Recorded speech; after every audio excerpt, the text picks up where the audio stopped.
Hey guys, tonight the gilded cage of Westminster. The damp chill of the Thames had a way of seeping through even the thickest limestone walls of Westminster Palace, a reminder that nature cared little for the divine right of kings.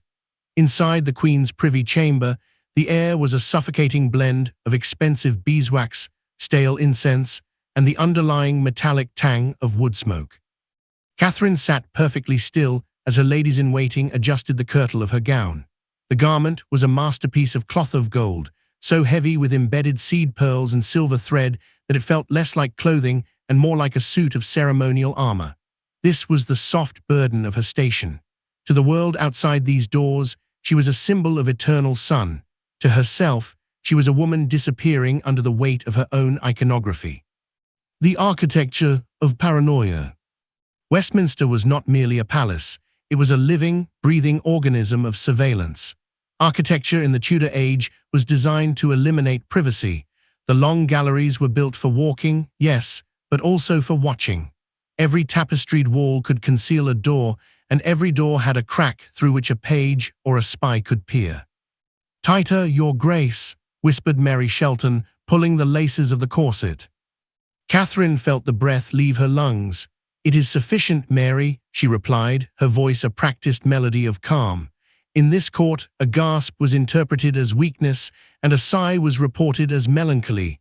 A queen's breath was not her own, it belonged to the state. As she moved toward the window, the floorboards groaned beneath her. The palace was old and restless. Even the shadows seemed to lean in, eager to catch a stray word. This was the isolation of the gilded cage. She was surrounded by hundreds of people, servants, guards, suitors, and clergy, yet she lived in a vacuum of genuine human connection. To speak the truth was to hand someone a dagger to use against you. The calculation of a smile. The Queen turned to the polished silver mirror. The woman looking back was a construction of paint and jewelry. Her skin was dusted with ceruse, a lead-based white powder that gave her a ghostly, ethereal glow, but bit into her pores with a slow, toxic hunger. Her lips were stained red with cochineal. "The king expects us in the great hall," the Countess of Worcester announced, her eyes scanning Catherine's face for any sign of the headache that had plagued the Queen since dawn. Catherine forced her lips into the shape of a smile. It was a specific kind of smile, the Tudor mask. It was bright enough to signal contentment, yet distant enough to maintain authority.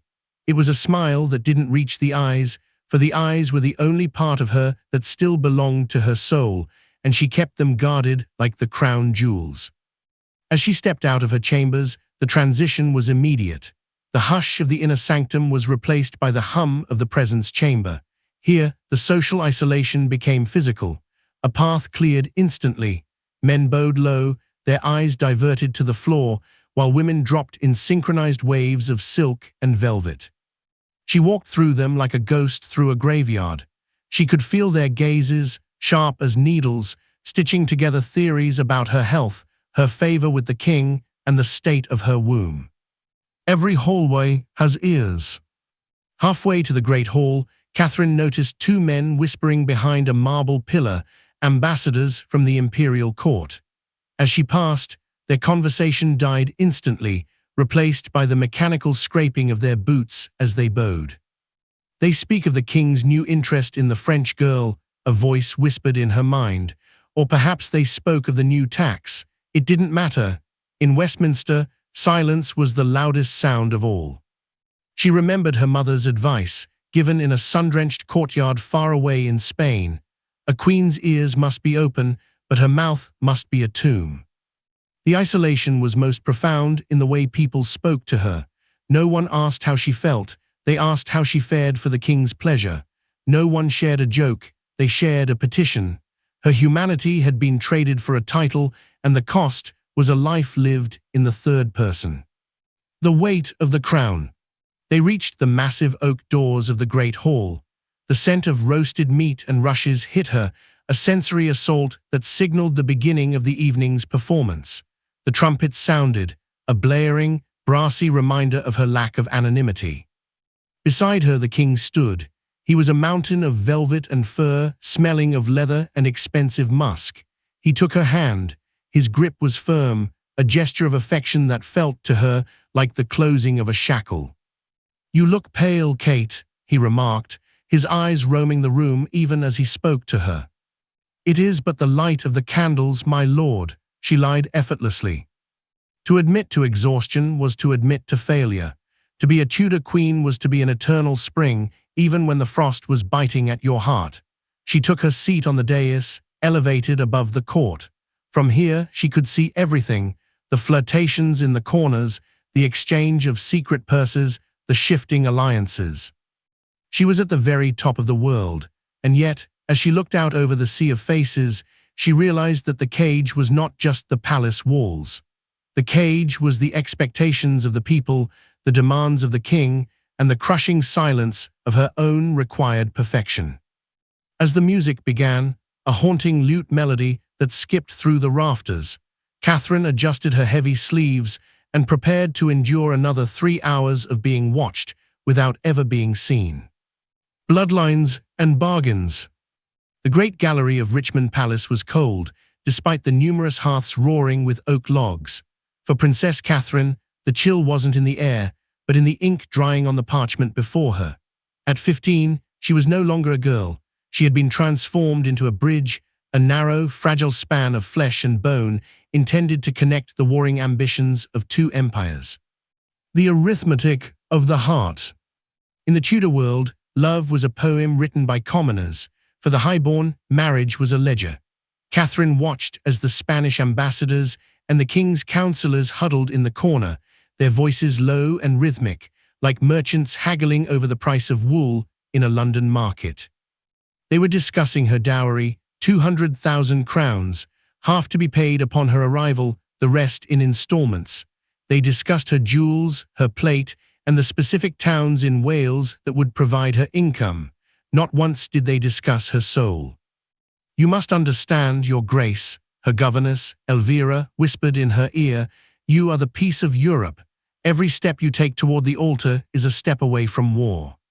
Catherine looked at the portrait of the boy she was to marry. Arthur. He looked pale, a ghost of a prince captured in oils. To her, he wasn't a husband. He was a political necessity. She was being traded to ensure that French ships stayed out of the English Channel and that Spanish gold continued to flow into the king's coffers. She was currency with a pulse. The departure from the self. The narrative of the transactional marriage began long before the wedding night. It began with the stripping away of her identity. To become a Tudor queen, Catherine had to shed her Spanish skin. "Speak only English now," the tutors commanded. "Dress in the Flemish style," the dressmakers insisted. "Forget the sun of Granada, learn to love the grey mist of the Thames," the king's letters implied. This was the first burden, the realization that she was a vessel.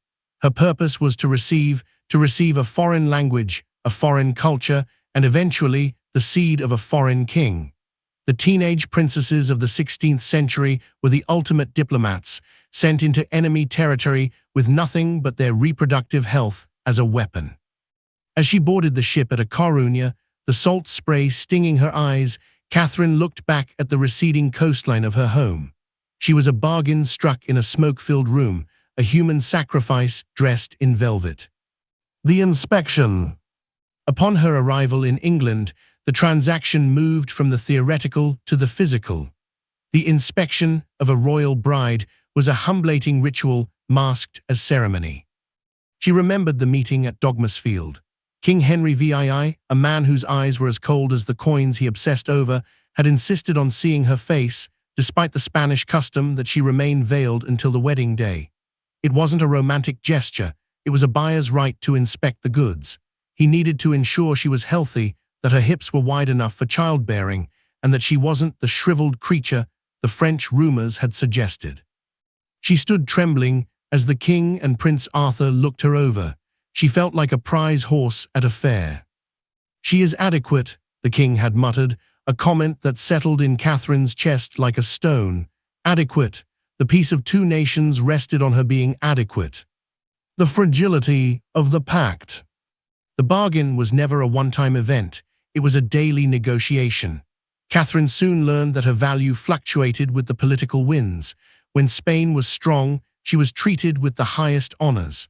When her father, King Ferdinand, delayed a payment of her dowry, the food at her table became simpler and her servants' wages went unpaid. She lived in a state of suspended animation. She was a Tudor by name, but a Spaniard by blood, and neither side truly trusted her. She was a hostage of her own lineage. One evening, sitting in the damp shadows of Ludlow Castle with Arthur, a boy who seemed more interested in his books than his bride, Catherine realized the true horror of the royal bargain. If the peace failed, she would be the first casualty. If the marriage failed to produce a son, the bargain would be declared void. "Do you ever feel," Arthur asked her one night, his voice barely a whisper in the dark, "that we are just two ghosts playing at being monarchs?" Catherine didn't answer. To admit to being a ghost was to admit that the crown was too heavy for them. Instead, she spoke of the treaties. She spoke of the alliances. She spoke the language of the bargain, because the language of the heart had been forbidden to her the moment she was born a princess. The ghost of the nursery. The ultimate goal of the bloodline was the nursery. The transactional nature of her marriage reached its peak in the public expectation of her fertility. Her monthly cycles were not private matters, they were discussed by the Privy Council. A drop of blood on a sheet could mean the difference between an alliance and an invasion. She was a teenager tasked with the weight of centuries. She was expected to provide a male heir to a dynasty that was still sweating from the blood of the Wars of the Roses. Every time she looked at the crown, she saw not jewelry, but a debt she had not yet paid. As the chapter closes, Catherine stands on the balcony of the palace, watching the sun set over a land that still felt like a beautiful prison. She had been traded for peace, sold for gold, and packaged for the survival of a throne. The silence of her suffering was the only thing that was truly hers, the only part of the bargain she refused to surrender. The shadow of the great matter. The air in the Queen's chambers at Hampton Court had changed. It no longer smelled of the sweet lavender and rosewater of her youth. It smelled of dust, cold wax, and the metallic tang of fear. The great matter, the king's frantic theological quest to annul his marriage, had reached into the very heart of Catherine's private life, turning her sanctuary into a theatre of war. The siege within the walls. For 20 years, these rooms had been the center of the court's warmth. Now they were a besieged fortress. Catherine sat at her embroidery frame, her fingers moving with a mechanical precision that masked the trembling of her soul. Around her, her ladies sat in a silence so thick it felt physical. They were no longer just companions, they were casualties, and in some cases, conduits for the king's spies. The king's obsession with a male heir had ceased to be a private sorrow. It had become a public monster. Every time a messenger entered the room, the collective intake of breath was audible. Would this be the paper that stripped her of her title? Would this be the demand that she retire to a nunnery? "The king is with the cardinal," whispered Anne Parr, her eyes darting toward the heavy oak door. Catherine did not look up. To acknowledge the whisper was to admit that her husband's betrayal was the primary topic of the kingdom. "The king is a man of conscience," Catherine replied, her voice loud enough to be heard by the pages standing at the door. "He seeks the truth, and the truth is the crown upon my head." This was the Queen's primary weapon, the refusal to acknowledge the shadow. She played the part of the devoted wife, even as the king built a legal pyre to burn her reputation. The public battlefield. In the 16th century, a queen's bedchamber was never truly private, but under the shadow it became a courtroom. Every visitor was an interrogator. Bishop Wolsey would arrive, cloaked in scarlet and condescension, to offer spiritual advice that sounded suspiciously like a threat. He spoke of the king's tormented conscience, claiming that their lack of a living son was God's judgment on an illegal union. Catherine met these assaults with the steel of a Spanish crusader.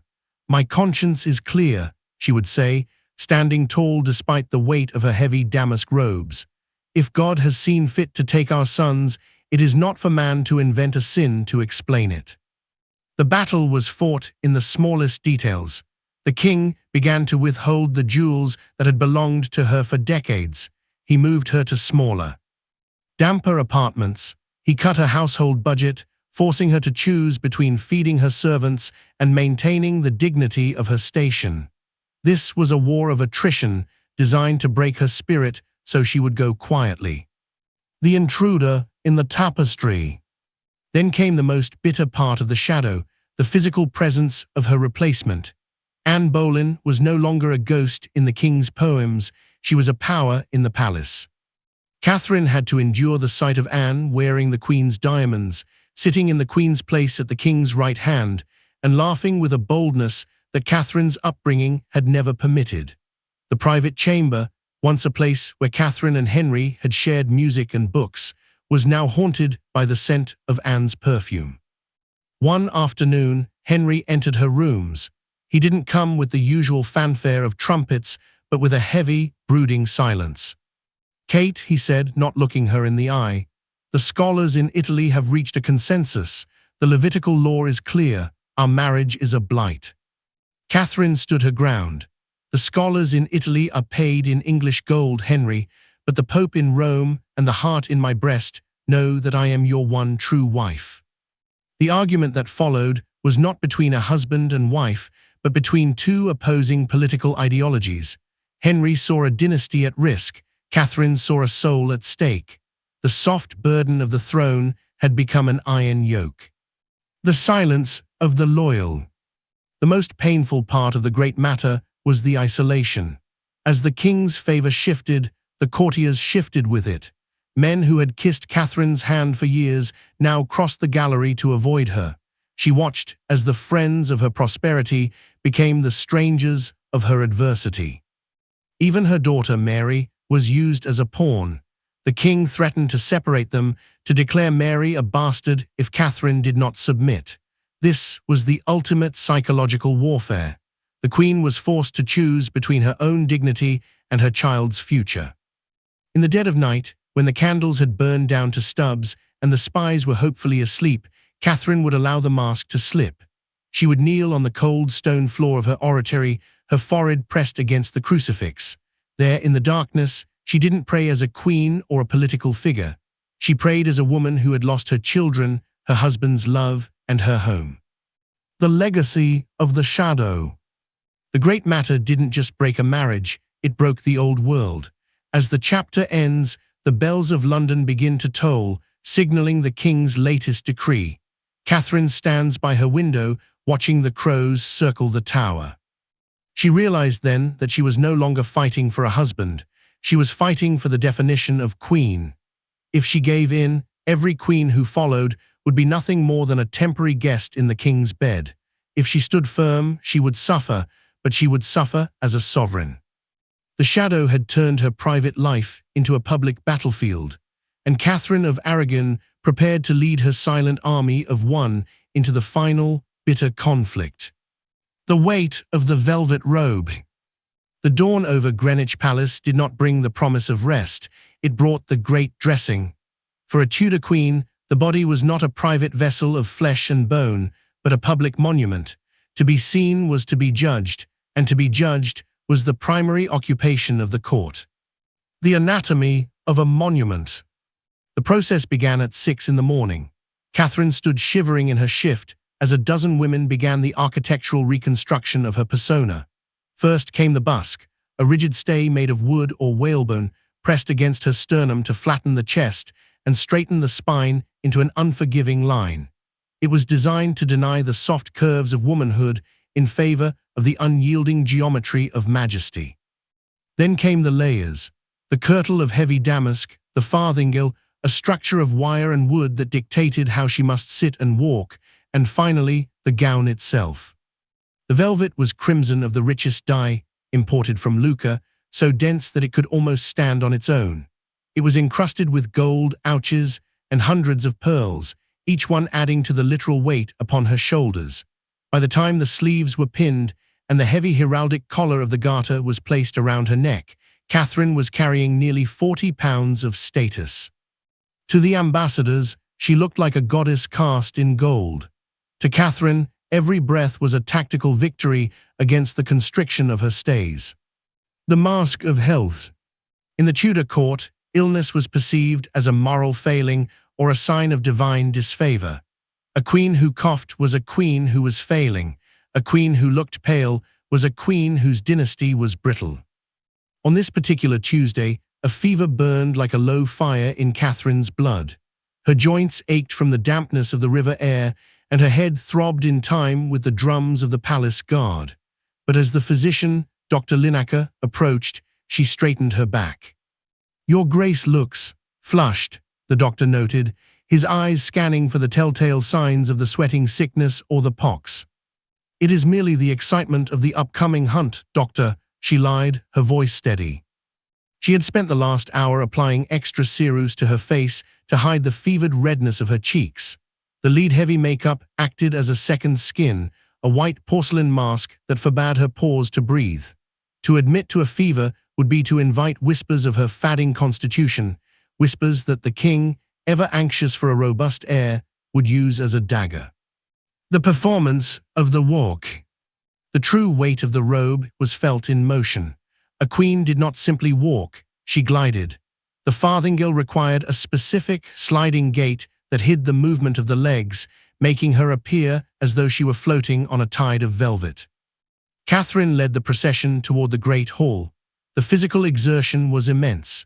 Every step required her to balance the massive weight of her headdress, a gable hood stiffened with buckram and gold wire, while maintaining a serene, unmoving expression.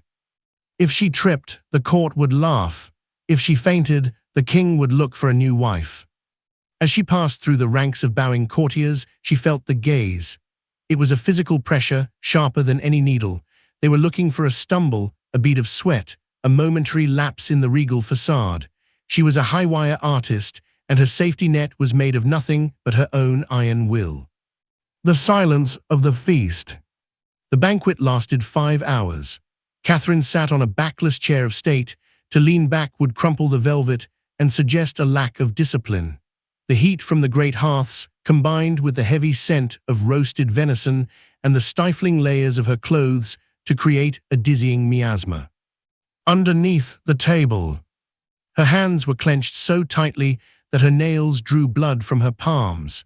It was the only way to stay focused against the wave of nausea brought on by the fever. The king turned to her, laughing at a jest from the Duke of Suffolk. "You do not eat, Kate. Is the French cook not to your liking?" "I am feasting on the music, my lord," she replied, gesturing toward the minstrels. The soft burden was this, the constant suppression of the human animal in favor of the royal symbol. She could not itch her nose, she could not stretch her cramped legs, she could not ask for a cup of water until the protocol allowed it. She was a prisoner of her own magnificence. The unmaking.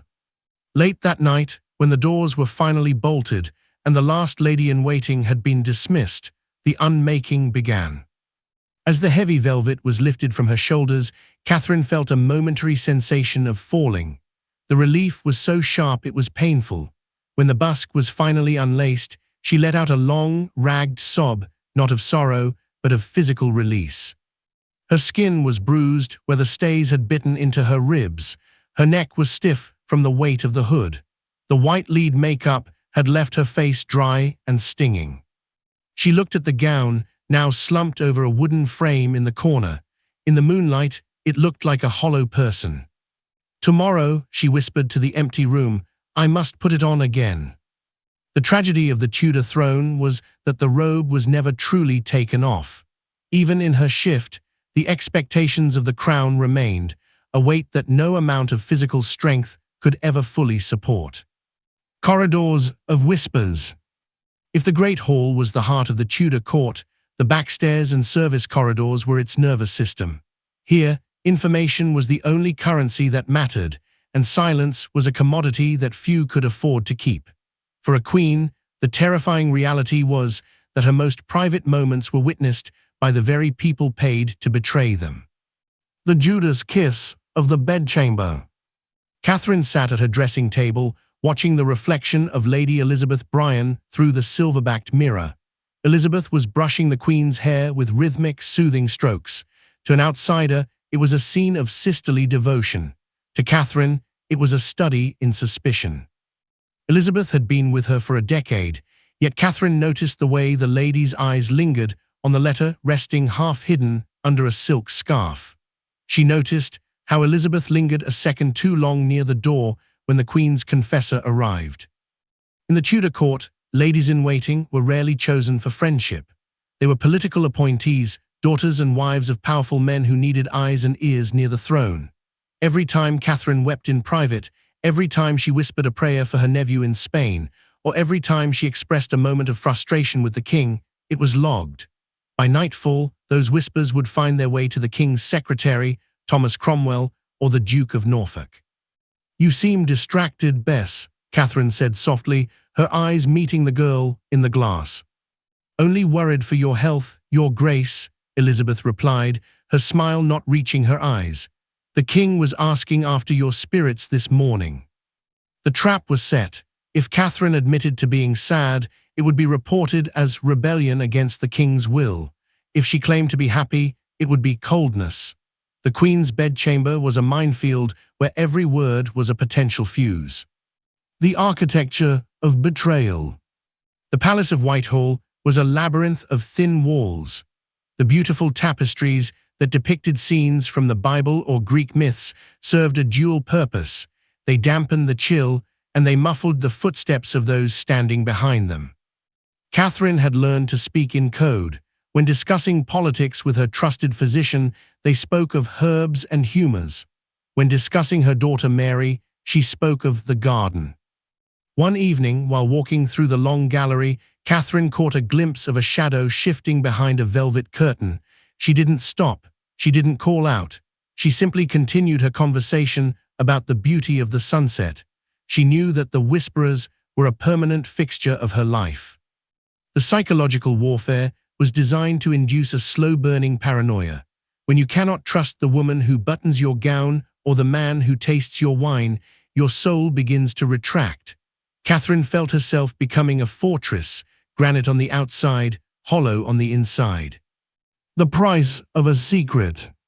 The tragedy of the corridors of whispers was that it destroyed the possibility of female solidarity. The women of the court were pitted against one another. A lady-in-waiting who brought a juicy piece of gossip to the king could earn a marriage portion for her daughter or a title for her husband. Catherine watched as Jane Seymour, a quiet, pale girl with a watchful face, began to move from the periphery of the room to the center. Jane didn't speak much, but she listened with an intensity that was chilling. "The walls have ears, and the ears have tongues," Catherine whispered to herself one night as she lay in the dark. The isolation was total. She was surrounded by the finest beauties of England, yet she was utterly alone. Every laugh she heard in the outer chambers felt like a conspiracy. Every sudden silence that fell when she entered a room felt like a verdict. The interrogation of the ordinary.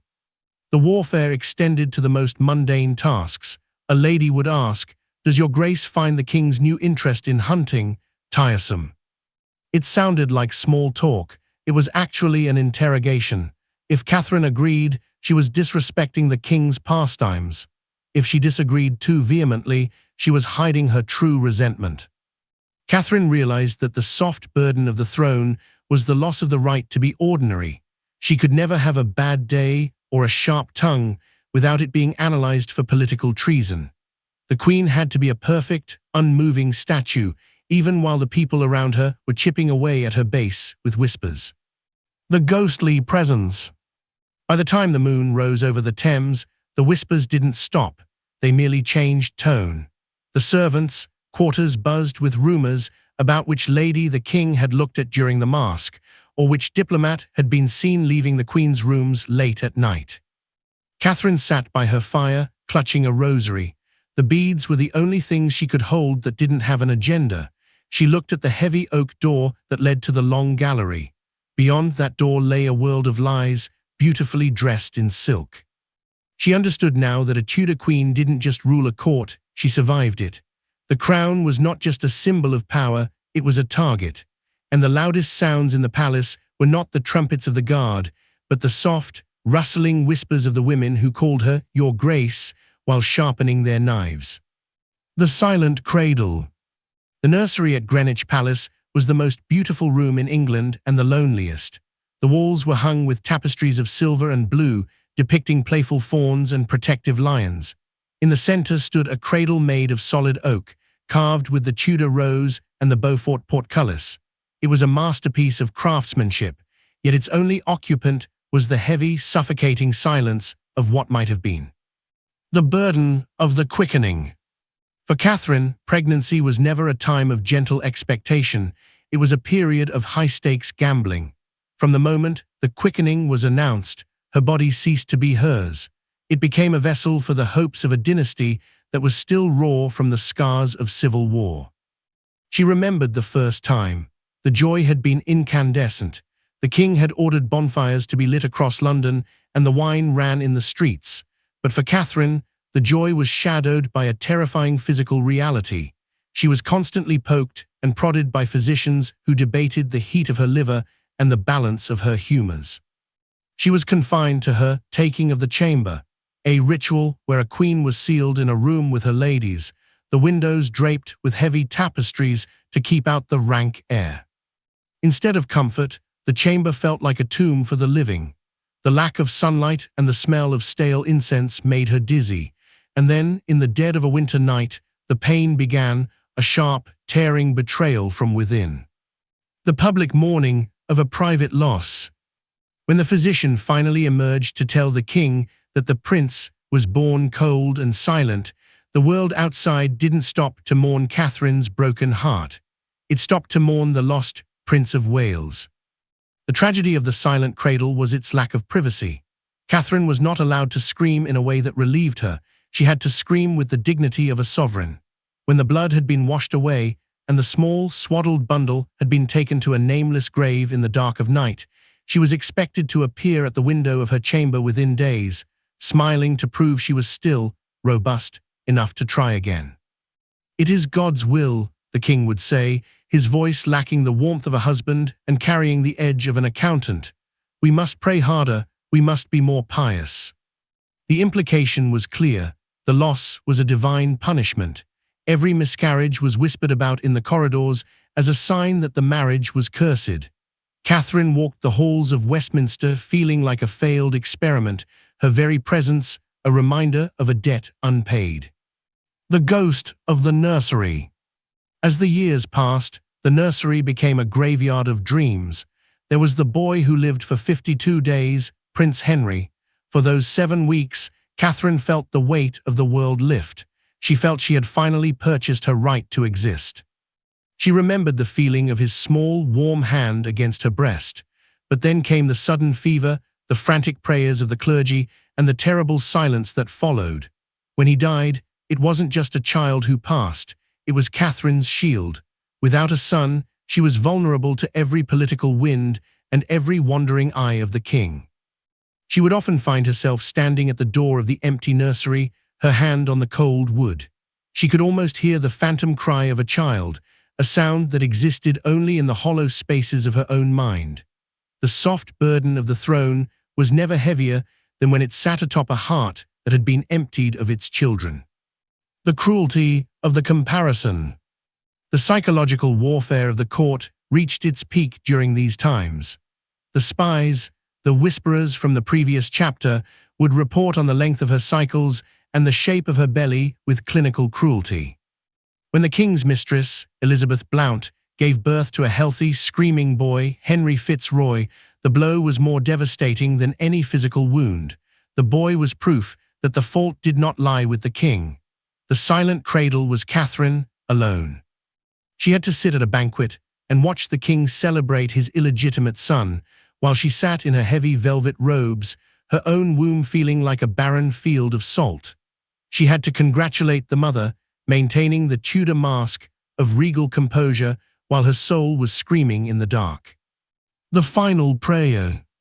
By the time her childbearing years began to wane, Catherine's relationship with the nursery changed. It was no longer a place of hope, but a place of reckoning. She realized that the Tudor throne demanded a sacrifice of blood that went beyond the battlefield. It demanded the blood of the mothers. She had given the king a daughter, Mary, a bright, fierce girl who was the light of her life. but in the eyes of the law and the king, a daughter was merely a consolation prize. In her final years of trying, Catherine would spend hours on the stone floors of her chapel, her knees bruised, her voice hoarse from pleading with a God who seemed to have turned his back. She wasn't just praying for a son, she was praying for her own survival. She knew that the great matter was the direct result of the silent cradle.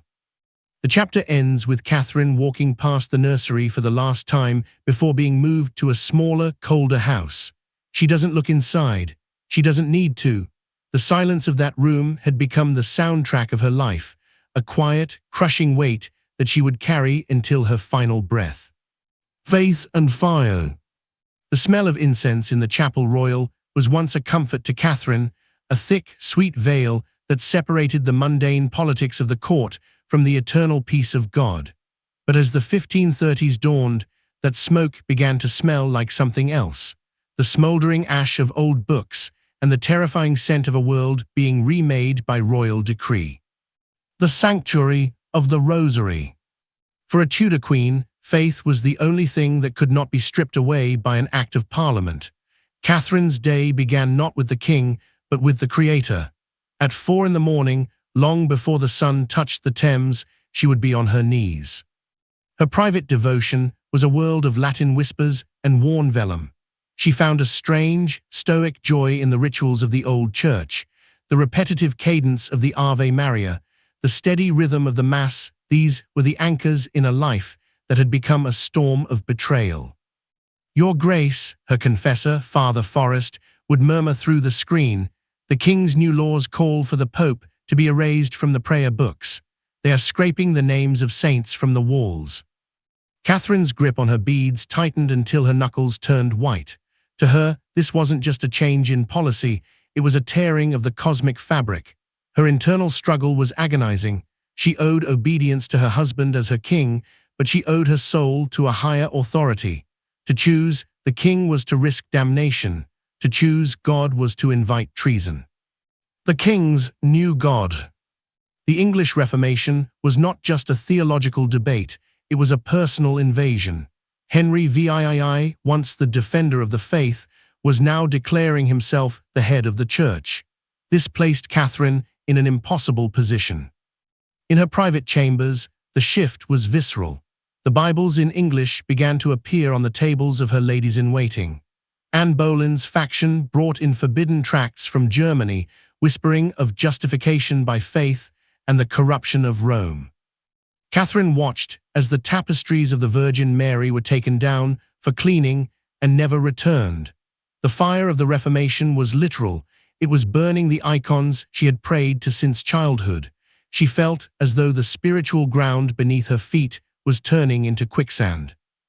"Am I to believe," she asked the king during one of their rare, bitter audiences, "that the faith of my father, my mother, and all the kings of Christendom for 1,000 years is suddenly a lie because it suits your desire for a new wife?"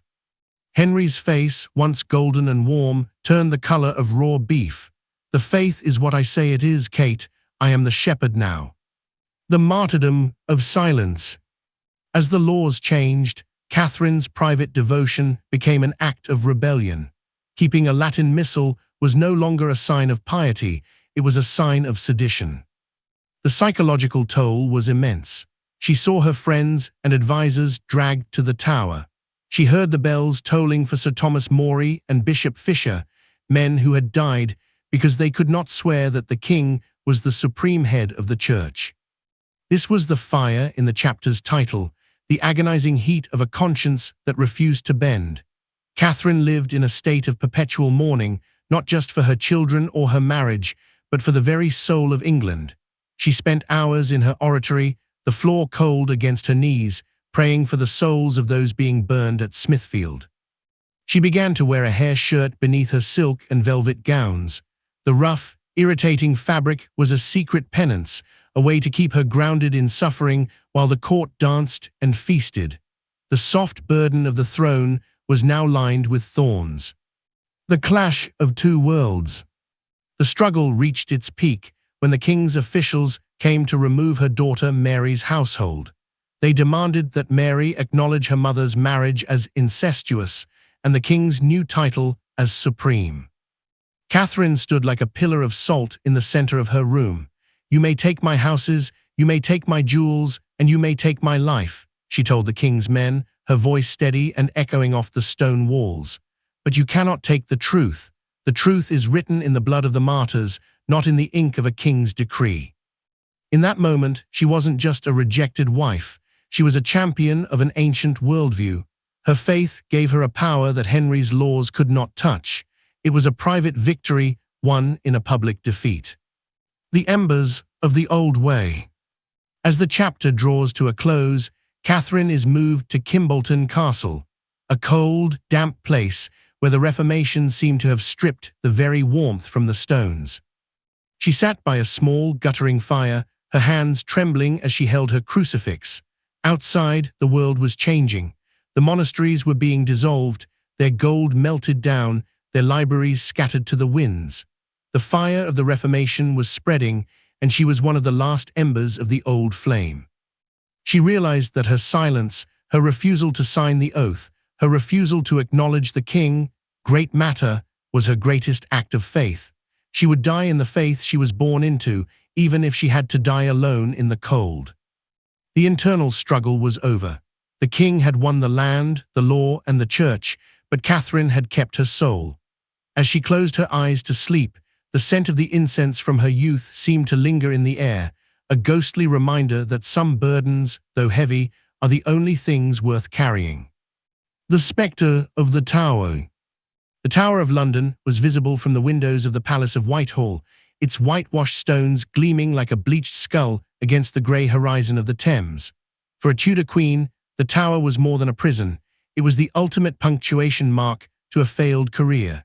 It was the physical manifestation of the king's whim, a place where the soft burden of the throne was traded for the cold, hard weight of the axe. The geography of fear. Living with the spectre meant that every interaction was filtered through a lens of survival. Catherine, and later, those who occupied her place, learned to read the king's moods like a navigator reads a storm. A sudden silence in the king's laughter, a lingering look at a new girl in the gallery, or a private meeting with the lieutenant of the tower was enough to send a chill through the queen's household that no hearth fire could warm. The fear was atmospheric. It lived in the Traitor's Gate, the water-level entrance where the muddy Thames licked at the stones. It lived in the way the courtiers would suddenly clear a path for a queen, not out of respect, but out of a desire not to be standing too close when the lightning struck. "The king is in a black humor today," Lady Rochford would whisper, her eyes wide with a mixture of terror and excitement. Catherine would continue her needlework, but the needle would slip, pricking her finger. A single drop of blood on the white linen, a tiny crimson omen of what lay at the end of the king's displeasure. The legalized murder of reputation. The spectre of the Tower didn't start with a blade, it started with a rumor. To send a queen to the block, the king first had to strip her of her sanctity. This was the psychological torture that preceded the physical execution. Catherine watched as the machinery of the state was turned against Anne Boleyn. The accusations were monstrous: adultery, incest, witchcraft. These weren't just crimes, they were erasures of a woman's humanity. The Tower required a monster to justify its work, so the court manufactured one. The queen realized that her life hung by a thread of perception. If the king decided she was a sorceress who had enchanted him, or a traitor who had conspired with foreign powers, no amount of past devotion could save her. The law was whatever the king whispered into the ear of his judges. The night the guards arrived. Every queen had a night when the spectre became flesh. For Anne, it was a May afternoon. For Catherine Howard, it was a terrifying night of screaming in the corridors. Catherine imagined the sound, the heavy rhythmic thud of the halberds on the floorboards, the jangle of keys, and the formal, cold voice of the captain of the guard. "By order of the king, you are to be conveyed to the Tower, there to remain at His Majesty's pleasure." In the Tudor world, His Majesty's pleasure was a dark irony. It was the absolute power to turn a wife into a prisoner in the space of a heartbeat. The Queen's ladies, once her closest confidants, would scramble to distance themselves, fearing that their own necks would follow hers to the green. The stoicism of the scaffold. The ultimate burden of the spectre was the requirement of a good death. Even as she was being murdered by the state, a queen was expected to play her part in the pageant of monarchy. She was expected to climb the wooden steps with grace, to forgive the executioner, and to pray for the king who had condemned her. Catherine reflected on the sheer cruelty of this expectation. To die for a whim, and to spend your final breath praising the man who ordered it, was the final, crushing silence. The Tower Green was a small patch of grass, yet it held the weight of an entire era. When the axe fell, it didn't just end a life. It sent a message to every woman in England: your value is entirely dependent on your utility to the crown. The ghostly presence at the table. Even when the king was in a jovial mood, the spectre remained. It sat between them at dinner. It watched as they danced the galliard. The queen would look at the king's hands, the hands that had stroked her hair and written her love poems, and she would wonder if those same hands had already signed the warrant that would end her. This was the true burden, the death of intimacy. How can you love a man who holds the power to behead you? How can you sleep beside a man who views your existence as a legal problem to be solved with steel? The spectre of the tower turned the queen into a ghost before she was even dead. She lived in the past tense, her future always conditional, her legacy always one whim away from being buried in a nameless grave under the floor of the chapel of St. Peter ad Vincula. As the chapter ends, Catherine looks out at the white tower one last time. The sun is setting, casting a long, bloody shadow across the city. She realizes that the tower isn't just a place, it's the price of the crown. And for a Tudor queen, the only way to escape the shadow was to step into the light of the next world. A banquet of loneliness. The Great Hall at Hampton Court was a riot of colour, sound, and excess. 7 courses of peacock, venison in frumenty, and sugar-spun castles were laid out across trestle tables draped in the finest Flemish linen. 200 servants moved in a synchronized ballet of servitude, their eyes fixed on the floor, their hands busy with silver platters. At the center of this whirlwind of humanity sat the queen, elevated on a dais, a golden sun around which the entire solar system of the court revolved.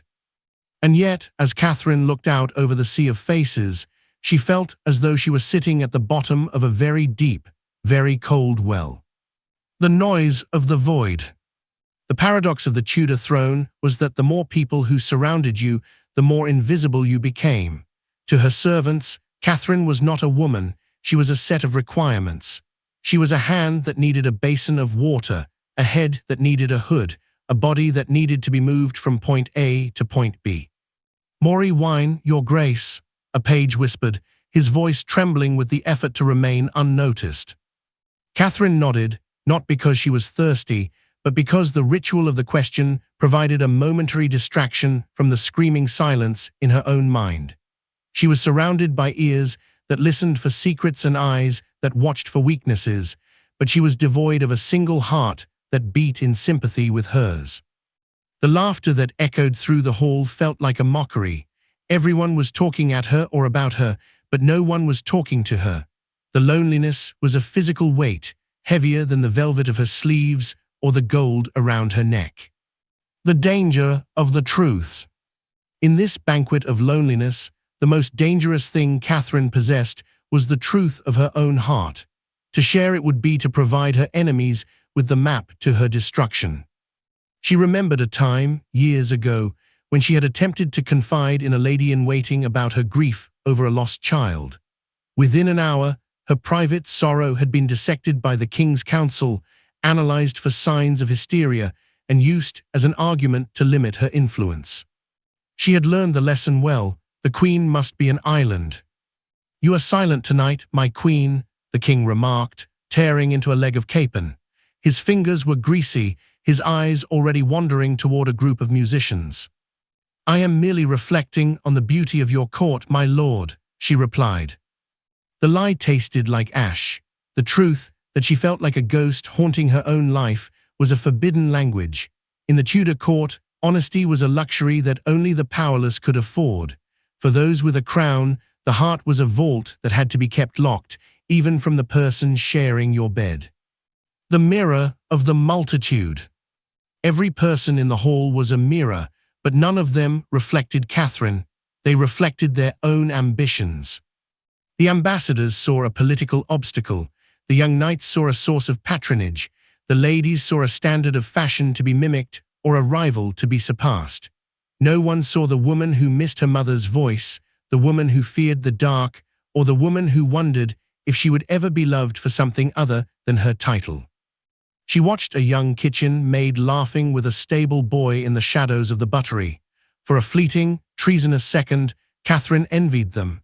They had the one thing the queen was denied, the ability to be seen for exactly who they were without the filter of statecraft. The architecture of isolation. The palace itself was designed to enforce this loneliness. The procession was a wall of protocol. The presence chamber was a barrier of rank. Even her bed was a public space, surrounded by ladies who slept on truckle beds, their presence ensuring that she was never, for one single second, truly alone, and therefore never truly free. Her private moments were an illusion. Even when she knelt in her oratory, a guard stood outside the door. Even when she bathed, 4 women handled the sponges. This constant proximity to others acted as a grinding stone, wearing away the edges of her individual self until there was nothing left but the queen. The banquet lasted until the candles were gutting in their sockets. As the music died down and the guests began to stumble toward their beds, Catherine remained in her chair. The servants began to clear the tables, the clatter of pewter sounding like distant thunder. The final dish. The banquet of loneliness ended with the realization that this was not a temporary state, but a life sentence. The crown was a circle that encompassed her, but it also excluded everyone else. She stood up, her joints stiff, her spirit exhausted. As she walked back to her chambers, followed by the inevitable, silent procession of her household, she looked at the moon through a high, leaded window. It was a solitary, silver eye in a black sky. "We are much alike," she whispered to the moon, her voice so low that even the spies couldn't catch it. Bright, cold, and utterly alone.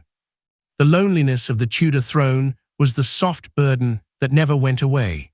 It was the silence in the center of the storm, the realization that in a world where everyone wanted a piece of the queen, there was no one left to care for the woman. The diplomacy of a smile.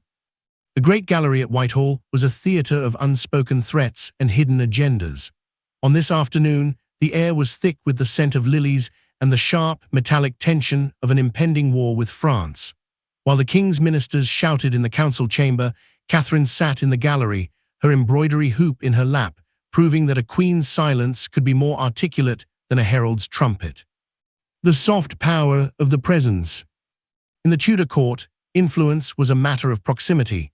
Because Catherine was the only person who had the king's ear in the vulnerability of the night, every ambassador in Europe wanted to be in her favor. However, she was forbidden from sitting at the council table. Her diplomacy had to be conducted in the margins, at the edge of a dance, during a hunt, or through the exchange of a silk handkerchief. She watched the Spanish ambassador, Eustace Chapais, approach. He was a man who moved like a shadow, his eyes constantly scanning the room for the king's spies. Catherine did not speak to him of treaties or troop movements. Instead, she offered him a specific, measured smile. To the rest of the room, it was the polite greeting of a hostess. To Chapais, the slight lingering of her gaze and the way she held her fan signaled that the king was leaning toward a peaceful resolution. This was the diplomacy of a smile. It was a high-stakes game of semaphore played with the muscles of the face. The scripted conversation. When the king brought foreign dignitaries to her chambers, Catherine was expected to be a decorative backdrop. But a Tudor queen knew how to turn a pleasantry into a political maneuver. The gardens in Paris are said to be blooming early this year, the French ambassador remarked, testing the waters. Catherine paused, her needle hovering over a silk rose. "Indeed, I have always found that gardens thrive best when when they are not trampled by the boots of unnecessary armies. It was a sharp rebuke, masked in the velvet of small talk. The king laughed, charmed by her wit, but the ambassador felt the sting. Within 24 hours, that small talk would be encoded in a dispatch and sent to the French king. Francis I. Catherine had sent a message of English strength without ever stepping foot in a war room. The gift as a weapon. Diplomacy was also conducted through the language of objects. A queen's gift was never just a gift, it was a manifesto. When Catherine sent a beautifully bound prayer book to her nephew, the Holy Roman Emperor, she wasn't just encouraging his piety.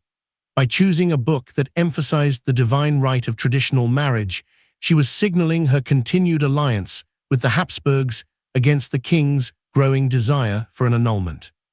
She used her household accounts like a private treasury for international relations, a pension for a scholar in Rome, a fine horse for a duke in Burgundy, a jewel for a princess in Portugal. These were the threads she used to weave a web of support across the continent. She was building an invisible army, one favor at a time. The burden of the public face. The hardest part of this diplomacy was the requirement of constant composure. Even when her heart was breaking, or when the king had insulted her in private, she had to appear in public as a picture of serenity. If a queen looked worried, the markets in London might fluctuate. If she looked angry, a foreign alliance might crumble. She had to be a mirror that reflected only what the state needed people to see. One evening, after a particularly brutal argument with Henry regarding his great matter, Catherine had to lead the dancing with the very ambassadors who were plotting her downfall. Her feet ached, her head throbbed, and her soul was weary, but she danced with a lightness that defied her reality. "Your grace seems in high spirits," remarked a courtier. "A queen's spirit is not dictated by the weather, sir," she replied, her smile fixed and brilliant. This was the soft burden. The diplomacy of the smile required a total suppression of the self. She was a political instrument, and an instrument does not have feelings. It only plays the notes required by the composer. The silent victory. As the chapter draws to a close, Catherine sits alone in the twilight. She has spent the day navigating a dozen different agendas, parrying verbal thrusts with grace, and ensuring that her allies remained firm. She had no seat on the council. She had no vote in Parliament. Her name appeared on no treaties, and yet she knew that the maps of Europe were being redrawn based on the whispers she had planted and the alliances she had nurtured in the corridors of whispers. She had turned her silence into a shield and her smile into a sword. She understood that while men fought with steel and ink, a queen fought with time and presence. The diplomacy was exhausting. It left her drained of everything but the will to continue. But as she looked at the silver crucifix on her wall, she knew that as long as she could hold that regal mask, she still held a piece of the world's power. To craft this 35,000-word narrative, we must explore the most intimate of betrayals. In the Tudor court, a queen was expected to be the guardian of the king's morality while simultaneously ignoring his lack of it. This chapter focuses on the grueling emotional discipline required to share a life with a man who shared his bed with your ladies. Rivals in the bedchamber. The king's bedchamber was the epicenter of power, but for Catherine, it was also the site of a slow, ritualized humiliation. In the Tudor era, a king's virility was seen as a sign of a healthy kingdom, and his mistresses were often treated as a legitimate, if unofficial, part of the royal court. For the queen, the soft burden was the requirement to greet these rivals not with the fire of a woman scorned, but with the ice of a sovereign. The presence of the maid. The cruelty of the Tudor system was that the king's mistresses were rarely strangers from the city. They were almost always the queen's own ladies-in-waiting. They were the women who dressed her, who read to her, and who slept on the floor at the foot of her bed. Catherine sat in her oratory, the scent of expensive French perfume lingering in the air. It wasn't her scent. It belonged to Anne Boleyn, who had just spent an hour laughing with the king in the window embrasure. Catherine's task was to look through Anne as if she were made of glass. To show jealousy was to lose dignity. To show anger was to admit that the other woman had power. Instead, Catherine maintained a terrifyingly polite distance. She would ask Anne to fetch a book or a bowl of water with the same steady voice she used for her most loyal servants. "You have a fine hand for embroidery, Mistress Anne," Catherine said one afternoon, her voice a calm lake over a volcanic core. "It is a pity your focus is so often diverted." It was a rare slip of the mask, a needle prick of a comment that Anne met with a bold, triumphant smile. The battle was fought in these tiny increments of social friction. The public fiction of the perfect marriage. The most exhausting part of the rivalry was the requirement to perform the perfect marriage in public. At state banquets, Catherine had to sit beside Henry, laughing at his jokes and touching his hand, even when she knew he had come to her straight from the arms of another. The court watched them like hawks. If she pulled away, the gossips would whisper of a cold queen. If she were too affectionate, she looked desperate. She remembered the way the king would look at her, not with the heat of the early years, but with a clinical, distant affection. He treated her like a venerable old building, respected for its history, but no longer the place where he wished to live. Meanwhile, the mistress would be seated just a few feet away, wearing jewels that the king had recently reallocated from the queen's own collection. This was the dignity required of the crown. Catherine had to act as if her husband's infidelity were a weather pattern, something to be endured with an umbrella, but never questioned. The architecture of infidelity. The Palace of Hampton Court was built for these secret navigations. There were private staircases that connected the king's apartments to the rooms of the favored ladies. Catherine would lie awake at night, listening to the muffled footsteps in the corridor, the creak of a distant door, and the heavy silence that followed. The psychological toll was a form of death by 1,000 cuts. Every time she saw a courtier bowing a little lower to a mistress than they did to her, she felt a piece of her authority crumble. Every time the king whispered to a favorite during a masque, Catherine had to keep her head high, her gaze fixed on the dancers, pretending that she was the only woman in the room. The rivals were not just women, they were political symbols of her own failure to provide a son. Each new mistress was a silent argument for why Catherine was insufficient. The quiet rebellion. Catherine's only defense was her absolute refusal to be less than. She doubled down on her regality. If the mistress wore silk, Catherine wore cloth of gold. If the mistress was witty and flirtatious, Catherine was wise and steadfast. She turned her domestic suffering into a religious virtue. She styled herself as the patient Griselda, the legendary wife who endured her husband's trials with divine grace. This was a tactical move. It made her untouchable. By being the perfect wife, she forced the king to be the villain in the eyes of the people. The common folk of London loved her for it. They saw her dignity and cheered her in the streets, screaming insults at the night crow who tried to steal her place. The bedroom battle had become a war for the heart of the nation. The mirror of the soul. Late at night, when the candles were low, Catherine would look at herself in the mirror. She saw the lines of age, the shadows of grief, and the weary set of her shoulders. She was competing with girls who had never lost a child, never managed a household, and never felt the weight of a crown. She realized then that the mistress was a temporary fire, but the queen was the hearth. The fire would eventually burn out, but the hearth remained, holding the house together. "Let him have his flowers," she whispered to the shadows. "I am the soil they grow in." The soft burden of the bedchamber was the knowledge that her marriage was a contract with the state, while her husband's heart was a wandering mercenary.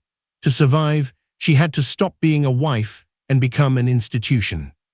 As the chapter ends, the king returns to her room in the early hours of the morning. He smells of wine and the cold night air.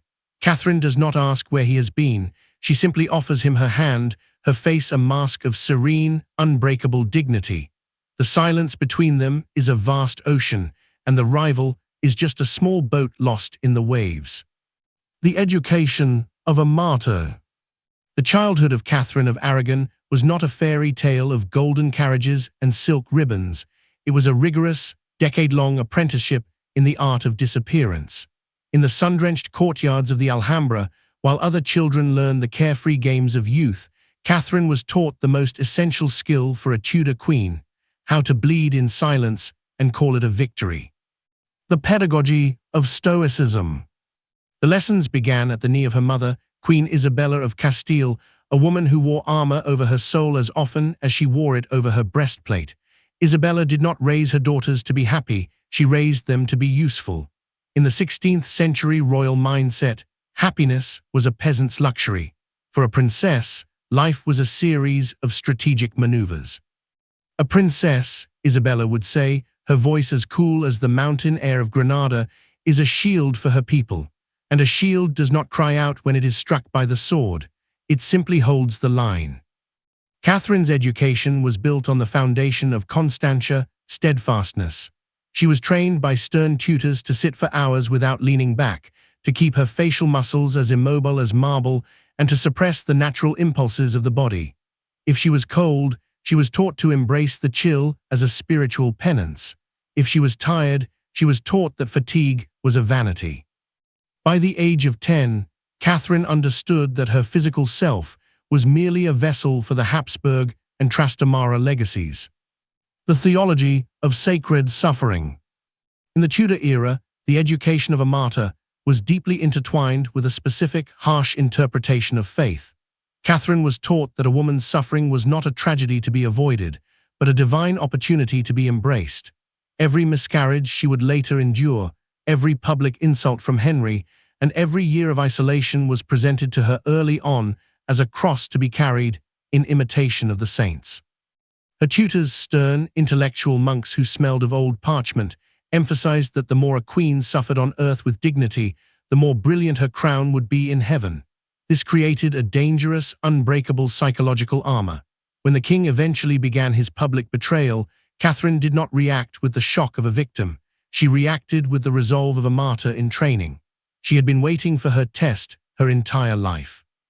To her, the great matter of the king's divorce was not a legal battle, it was a spiritual trial. She viewed her endurance as a form of intercession for the soul of England. This was the soft burden at its most lethal, the profound belief that one's own emotional destruction was a holy requirement of the state. The erasure of the individual. The education of a royal bride required the total erasure of the I. Catherine was taught to speak of herself in the third person of history. She was not Catherine, she was the queen consort. This psychological distancing allowed her to endure the unendurable. When the king's mistresses were later flaunted before her, she looked at them not with the eyes of a jealous wife, but with the detached pity of an institution observing a temporary nuisance. Her education had stripped her of the right to be a woman and replaced it with the heavy, golden duty to be a sovereign.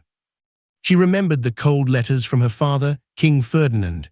They were never filled with fatherly affection, only with instructions on how to maintain the Spanish interest at the cost of her own comfort. "You are my ambassador first and my daughter second," he had written. The bargain of her birth was that her heart was a sacrifice already promised to the altar of European peace. The grace of the scaffold.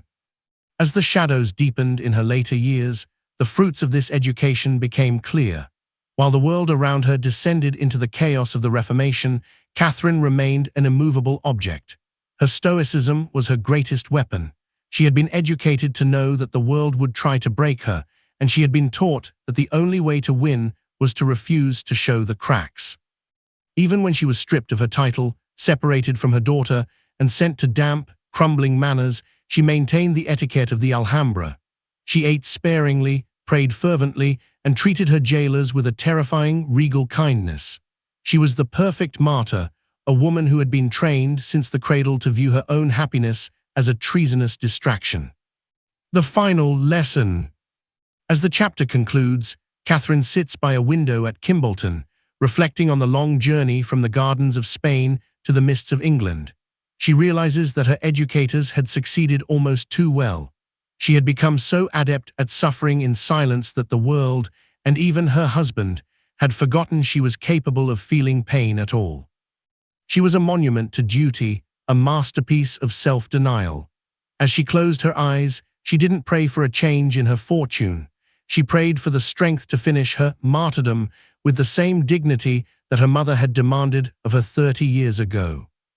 The education was complete. The princess was gone. The queen was a memory. Only the martyr remained, standing guard over a throne that had already turned its back on her. Motherhood from a distance. The nursery at the Palace of Placentia was filled with the finest toys Europe could offer: silver rattles, hand-painted rocking horses, and dolls dressed in real silk. Yet for Catherine, it was a place of profound emotional exile. In the Tudor world, the birth of a princess like Mary was a moment of celebration, but it was also the moment the child was effectively confiscated by the state. The protocol of separation. Maternal love for a Tudor queen was a transaction conducted through a wall of officials. Almost immediately after Mary's birth, the child was moved to her own separate household. This was not a choice made by a cold mother, it was a mandate of the crown.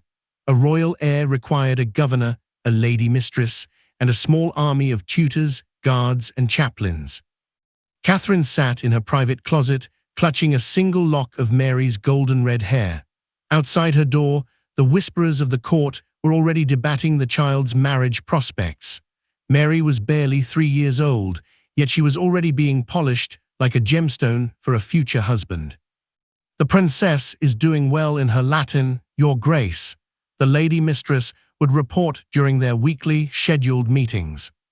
Catherine would nod, her heart aching to simply pull the child into her lap and tell her a story in Spanish.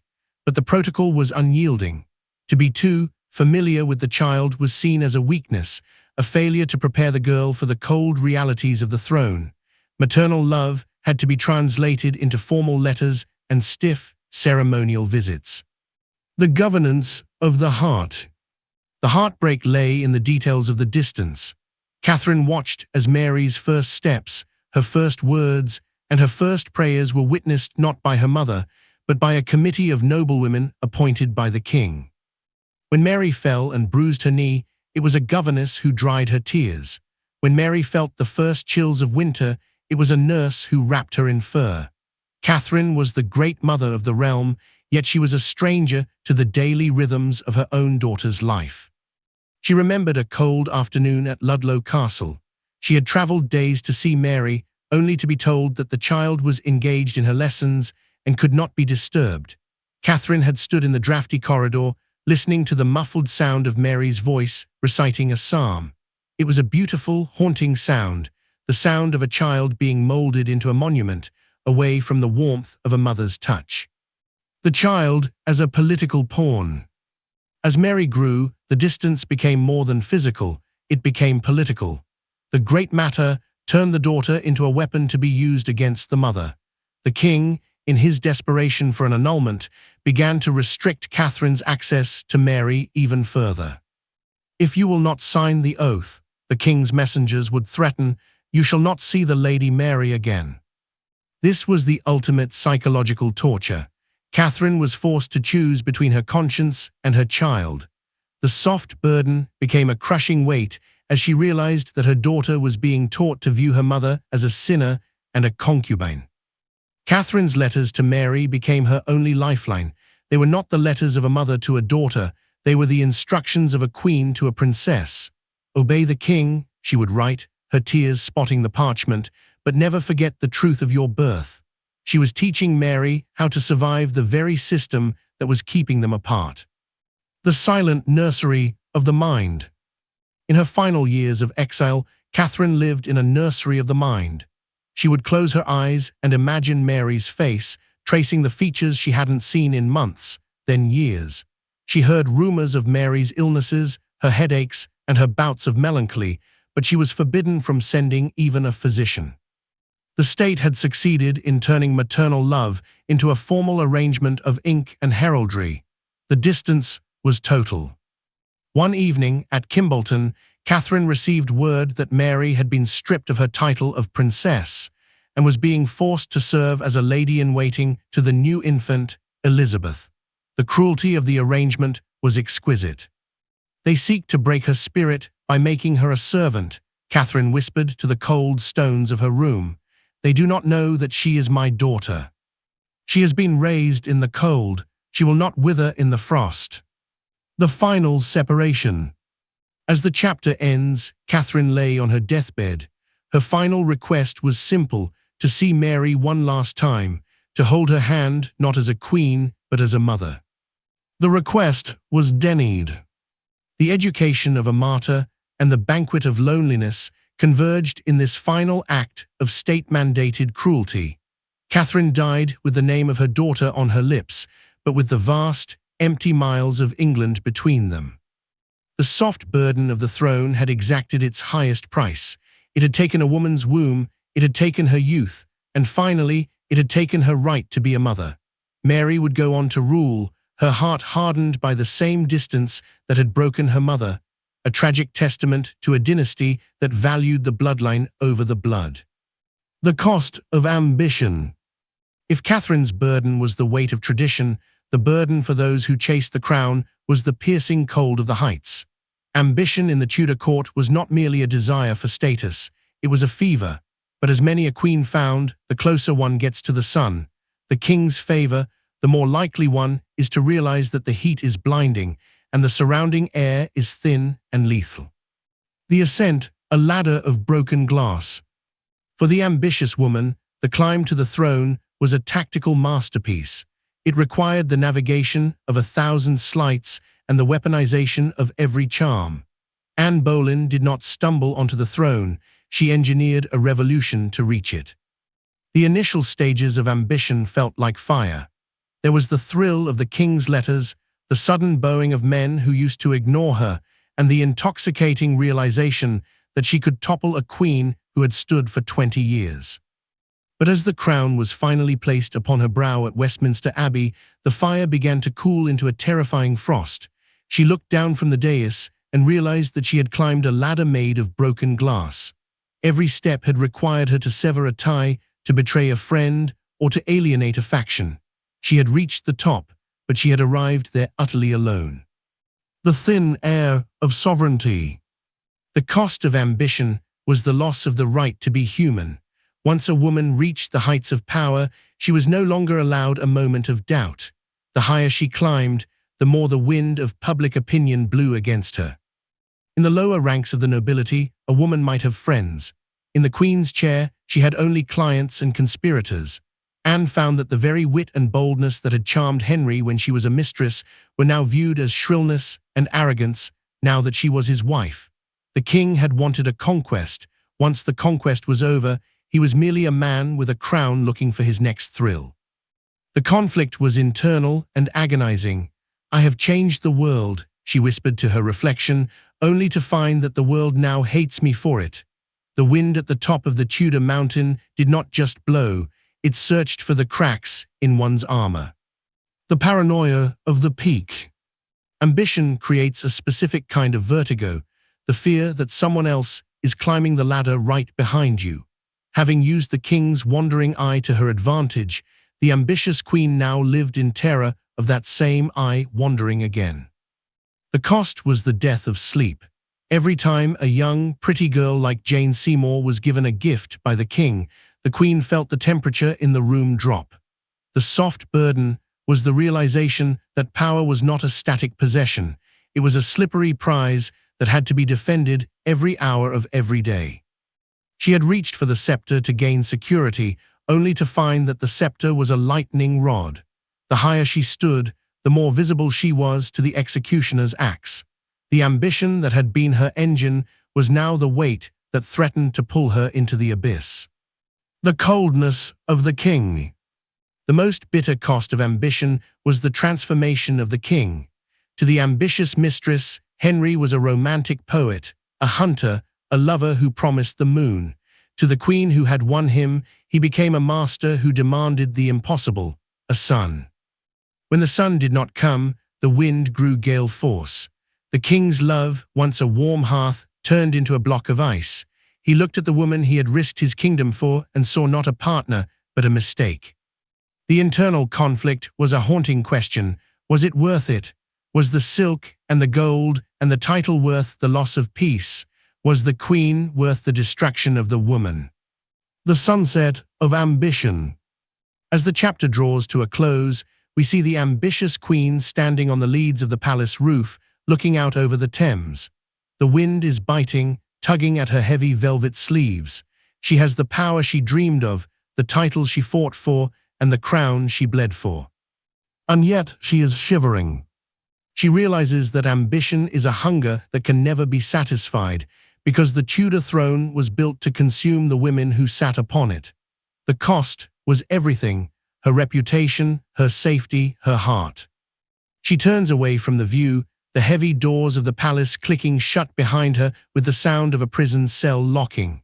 She had reached the summit, but the view was not of a kingdom, it was of a graveyard. The wind at the top was not the air of freedom, it was the cold breath of the tower. Poison in the honey. In the Tudor court, sweetness was rarely a sign of kindness. It was a camouflage. The higher one's rank, the more one had to fear the very things intended to bring pleasure. For a queen, life was a constant exercise in deconstructing flattery to find the threat hidden within. This was the poison in the honey, the realization that the most beautiful gift could be a Trojan horse, and the most silver-tongued compliment could be a death warrant. The gastronomy of fear. The most immediate theater of this paranoia was the dinner table. While the king's feasts were legendary for their excess, for the queen, they were a minefield of biological warfare. Every dish that touched her lips had to be assayed. A gentleman usher would take a small piece of the bread, a spoonful of the pottage, or a sip of the wine before she was permitted to eat. This ritual was not merely for show. In an age where chemistry was primitive and sudden stomach flux could conveniently remove a political rival, the threat of poison was a daily reality. Catherine sat before a plate of candied ginger, a gift from a visiting Venetian merchant. It sparkled like amber under the candlelight, but as she reached for it, she saw the merchant's eyes flicker toward the Spanish ambassador. Was the ginger truly from Venice, or had it been steeped in arsenic during its journey through the French courts? The soft burden was the inability to enjoy a simple meal. Every bite was an act of courage, every swallow was a gamble with eternity. The honey was always sweet, but the aftertaste was often the metallic tang of suspicion. The architecture of betrayal. Betrayal in the Tudor court did not always come in a vial of liquid. Often, the poison was information carefully dripped into the king's ear. The queen's private chambers were filled with gifts: intricate clocks from Germany, silk tapestries from Flanders, and jeweled pomanders from Italy. These objects were rarely given out of pure devotion.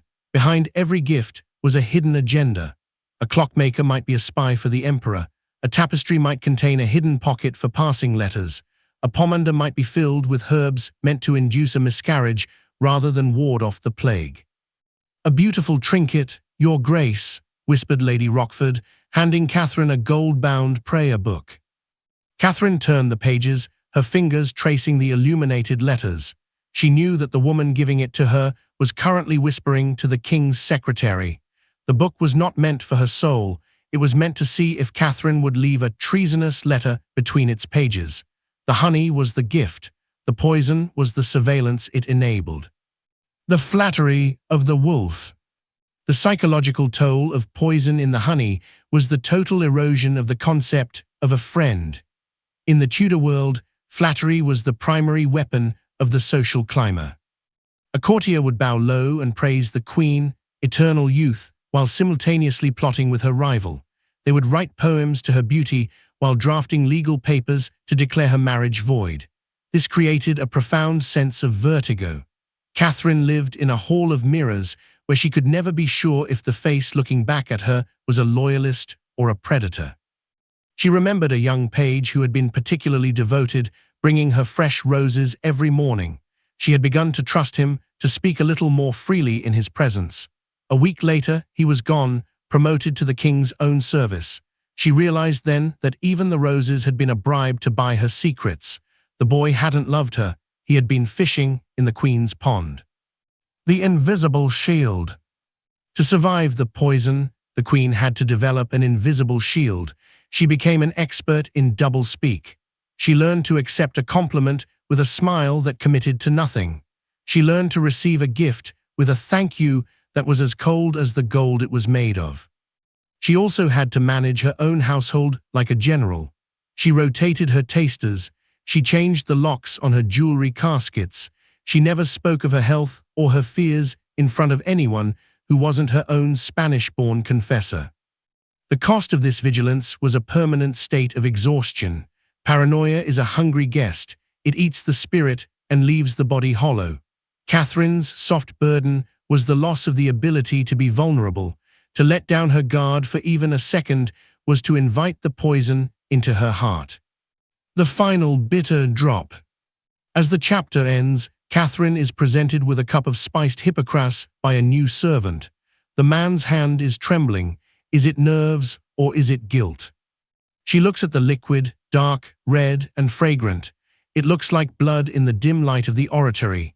She thinks of all the people who have stood in this room and whispered sweet things to her face while holding a dagger behind their backs. She takes the cup, she watches the servant's face, and then, with a slow, deliberate grace, she pours the wine into the hearth. The fire hisses and spits, turning a strange, sickly green for a fleeting moment before dying down. "Tell your master," Catherine says, her voice as calm as a frozen lake, "that I have lost my taste for honey this evening." She turns away, leaving the man shivering in the shadows. She has survived another day of poison, but as she walks toward her bed, she realizes that the true poison isn't in the wine or the gifts. It is in the very air of the court itself, a toxic atmosphere that turns every human connection into a transaction of death. The beauty of defiance. In the Tudor court, when a woman was stripped of her legal voice and her political agency, the only canvas left for her rebellion was herself. For Catherine, defiance did not look like a raised fist or a shouted protest.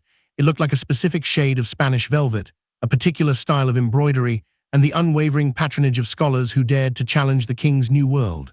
This was soft rebellion, the art of reclaiming a soul through the very things the court deemed superficial. The architecture of the gable hood. The most visible battleground of Catherine's defiance was her own silhouette. As Anne Boleyn rose to power, she brought with her the French hood, a provocative, crescent-shaped headdress that exposed the hair and signaled a flirtatious, modern, and pro-French sensibility. Image comparison between the traditional English-Spanish gable hood and the French hood. Catherine's response was to double down on the gable hood. This stiff, house-shaped headdress was more than just a fashion choice, it was a fortress. By wearing the traditional, modest style of her mother's era, Catherine was visually asserting her status as the rightful queen and the guardian of Old English and Spanish virtues. Every time she appeared in the long gallery, her hood acted as a silent rebuke to the upstart fashions of the king's new favorites. She used the heavy fabrics of her homeland, the stiff brocades of Toledo and the dark, sombre velvets of Castile, to project an image of an unmovable monument. In a world that wanted her to fade into the background, she made herself architecturally impossible to ignore. The needle as a sword. Embroidery was often dismissed by the men of the court as a feminine pastime, a quiet way for women to occupy their hands while their minds remained idle. Catherine turned this assumption into a weapon. She became famous for her blackwork, a style of embroidery using black silk thread on white linen, which she had brought with her from Spain. During the years of the Great Matter, Catherine spent hours sewing shirts for the king. This was not an act of submission, it was a masterclass in psychological warfare. Image, intricate Tudor blackwork embroidery, patterns on a linen cuff. By continuing to perform the intimate, wifely duty of sewing his linen, she was forcing Henry to remember her presence in his most private moments. Each stitch was a reminder of 20 years of marriage that he was trying to legally erase. To the public, she was the devoted wife, whose hands never tired of serving her lord. To Henry, those shirts were a haunting presence, a physical manifestation of a contract he could not easily burn. The patronage of the mind. Defiance also took the form of the intellect. When the king's scholars began to twist the law to favor an annulment, Catherine used her wealth to support the greatest thinkers of the age who stood against him. She was the patron of Juan Louis Vives and Erasmus, men who wrote about the education of women and the sanctity of marriage. By funding these scholars, Catherine was ensuring that her side of the story was written in the permanent ink of European academia. She turned her private library into a sanctuary of the old way. While the king was burning books, Catherine was commissioning them. This was her intellectual rebellion. She could be silenced in the council chamber, but she would speak through the Latin texts and philosophical treatises that circulated through the universities of Oxford and Paris. She was fighting for her legacy not just in the king's bed, but in the history books of the future. The rebellion of the portrait. In the 1530s, the way a queen sat for a portrait was a calculated act of defiance. Catherine began to commission works that emphasized her lineage and her piety rather than her fading beauty. She insisted on being painted with a pomegranate, the symbol of Granada and fertility, long after the court had declared her barren. It was a visual, "I am still here." She chose to be depicted in the act of prayer or holding a rosary, linking her cause to the eternal authority of the Church. These portraits were sent to her nephew, the Emperor, and to the Pope. They were her silent ambassadors, presenting an image of a dignified, wronged sovereign to the courts of Europe. She was using art to bypass the king's blockade of her communications. The final stitch. As the chapter draws to a close, we find Catherine in her exile at Kimbolton. She is old, her eyes are failing, and her influence has been stripped to nothing. Yet she sits by the window, a piece of white linen in her hands. She is still sewing. The king has sent messengers demanding she surrender her jewels, her title, and her robes of state. She has refused them all with a terrifyingly polite smile. Her defiance is now complete. She has used her fashion to hold her dignity, her art to hold her story, and her patronage to hold her truth. "They can take the queen," she whispers, as her needle pulls the black thread through the cloth, "but they cannot take the woman who wore the crown." The beauty of defiance was Catherine's final victory. She died not as a victim who had been erased, but as a legend who had used the soft burdens of her life to build a monument to her own existence. She had turned the velvet robe into a shroud of honor, proving that even in silence, a queen could have the last word. The winter of the rose. In the Tudor court, the sun rose and set on a woman's ability to produce a son. If the spring of a queen's reign was defined by the bloom of her youth, the winter of the rose was the terrifying season when the petals began to fall. For Catherine, aging was not a private journey of wisdom. It was a public decline in her market value as a sovereign. In a world where queen's womb was the state's primary engine, the onset of menopause was the sound of a closing door. The mirror as an accuser. For years, the white lead powder and the cochineal stain had maintained the illusion of eternal spring. But by the late 1520s, the Tudor mask was cracking. Catherine sat at her dressing table, watching as her ladies-in-waiting worked with desperate intensity to hide the lines around her eyes and the silver in her hair. Image, a Tudor vanity set with silver-backed mirrors, lead-based powders, and jars of rouge. Every wrinkle was a political liability. In the king's eyes, a line on her forehead was not a sign of the 20 years of grief they had shared. It was a reminder of the sons she had not carried to term. The soft burden of beauty became a frantic race against time. "The light is too harsh this morning, Mary," Catherine whispered, gesturing for the heavy velvet curtains to be drawn. She wasn't hiding from the sun, she was hiding from the gaze. She knew that in the galleries, the courtiers were comparing her to the new growth, girls like Anne Boleyn, whose skin was smooth and whose blood was hot with the promise of fertility. In the Tudor psyche, youth was synonymous with the favor of God. To age was to be seen as a discarded vessel. The silence of the womb. The true winter arrived when the hope of a prince finally evaporated. The medical knowledge of the time viewed a woman's fertility as a finite resource, and when Catherine reached her mid-40s, the court physicians began to whisper. The cessation of her cycles was not a private medical transition, it was a constitutional crisis. The king, who had once written poems to her fruitfulness, now looked at her with a mixture of pity and resentment.